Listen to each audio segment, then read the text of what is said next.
పేరు రాయల్ రమేష్ బాబు, ప్రకాశం జిల్లా జనసేన పార్టీ కార్యదర్శి. నిన్న ముఖ్యమంత్రి గారు నేతను నేస్తం అనేటువంటి ఓ పథకాన్ని బటన్ మోహన్ రెడ్డి గారు బటన్ నొక్కడం జరిగింది. నీవు బటన్ నొక్కిన నిమిషాల్లోనే నీ ఎలకేదో లిస్టు పలానా ఏళ్ళకి పడ్డాయని పెద్ద షార్ట్ షీట్ మాదిరిగా పేర్లు వస్తూ ఉన్నాయి. ఇవాళ మేము డొక్కాసి సీతమ్మ గారి యొక్క అన్నదాన కార్యక్రమానికి చీరాల వచ్చి వాళ్ళని ప్రశ్నించగా ఇక్కడ చీరాల నియోజకవర్గంలో ఒక్క చేనేతకు కూడా అకౌంట్లో డబ్బులు పడినటువంటి దాఖలాలు లేదు. మీ బటన్ మోహన్ రెడ్డి గారిని అడుగుతా ఉన్నా, మీ బట్టలు దేనికి నెట్టారు? ముడుపుల పాయికి మీ ముడుపులు పోవటానికా, లేకపోతే చేనేతను ఉద్ధరించడానికా నువ్వు నొక్కిన బట్టలు అని చెప్పని మీడియా ముఖంగా నేను ముఖ్యమంత్రి గారిని ప్రశ్నిస్తా ఉంది.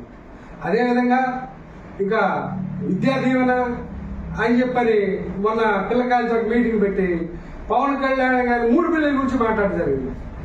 నీకు చేసిన తప్పులు కప్పిపుచ్చుకుంటానికి ఎవరైనా మాకు చేనేత నేస్తం కానీ, అమ్మఒడి కానీ, అయ్యఒడి కానీ అకౌంట్ డబ్బులు పట్టడం లేదని ఎప్పుడు నిన్ను ప్రశ్నిస్తారో అనేటువంటి నీ యొక్క అభ్రత భావంతో పవన్ కళ్యాణ్ గారు 3 పెళ్లిళ్ళు, పవన్ కళ్యాణ్ గారు 3 పెళ్లిళ్ళ వల్ల ఈ ఆంధ్ర రాష్ట్రానికి ఏ నష్టం జరిగిందని, లేకపోతే వాళ్ళ భార్యలు ఎవరైనా నీ కాడికి వచ్చారు మొరబెట్టుకున్నారా?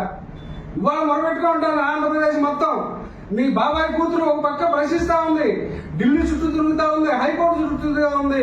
నా తండ్రిని చంపింది మా తమ్ముడు, మీ ఆంధ్ర రాష్ట్ర ముఖ్యమంత్రి ఒక ముద్దాయి.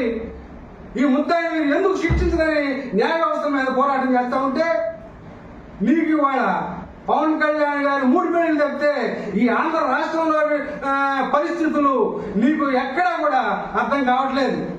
నీకు అర్థం కావడానికి ఎప్పుడైనా నువ్వు బజార్కి వచ్చావా? ప్రజల మధ్యలో తిరిగావా? నువ్వు అధికార దాహంతో 2019లో ముద్దులు పెట్టుకుంటూ నెత్తిని తౌడుతూ జనాన్ని మాదిరిగా నాశనం చేస్తాను, నేను ప్రమాణం చేస్తున్నాను అనేటువంటి విధంగా నెత్తించే పెట్టుకుంటూ తిరిగావు. కానీ నువ్వు ముఖ్యమంత్రి అయిన తర్వాత ఆ సీట్లో కూర్చున్నాక ఏ ఒక్క రోజైనా ఏ ఒక్క గ్రామానికి కానీ, ఏ ఒక్క నియోజకవర్గానికి కానీ వెళ్ళి ప్రజల్లో పడుతున్నటువంటి బాధల్ని ఏ రోజు కూడా నువ్వు వీక్షించి దాన్ని ప్రశ్నించాడు పాపాన బాల.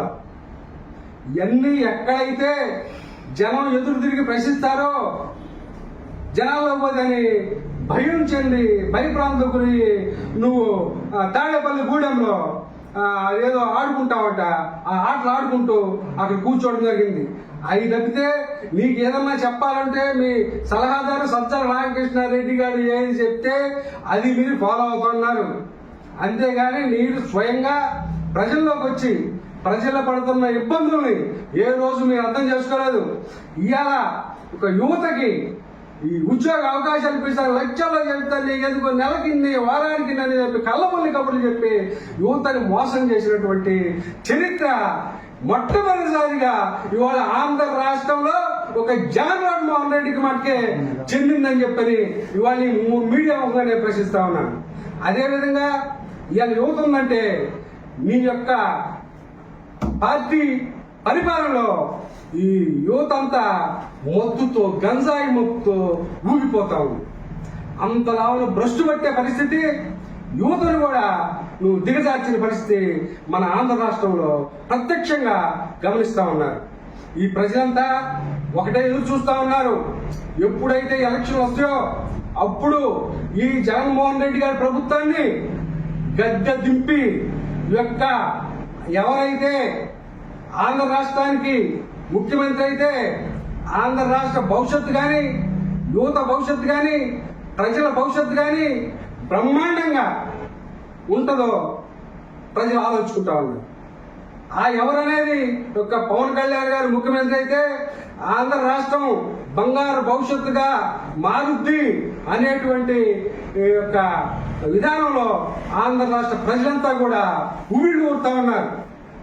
ఈ 2024 ఎలక్షన్లో ఎట్టి పరిస్థితుల్లో కూడా ఈ జగన్మోహన్ రెడ్డి ప్రభుత్వాన్ని గద్దె దింపి ఏదేమైనా ఒక్క పవన్ కళ్యాణ్ గారిని ఆంధ్ర రాష్ట్రానికి ముఖ్యమంత్రిని చేసి తీరుతామని మా జన సైనికులతో పాటు ఆంధ్ర రాష్ట్ర ప్రజలు కూడా ఎదురు చూస్తా ఉన్నారని ఈ యొక్క మీడియా ముఖంగా నేను తెలియజేస్తా ఉన్నాను.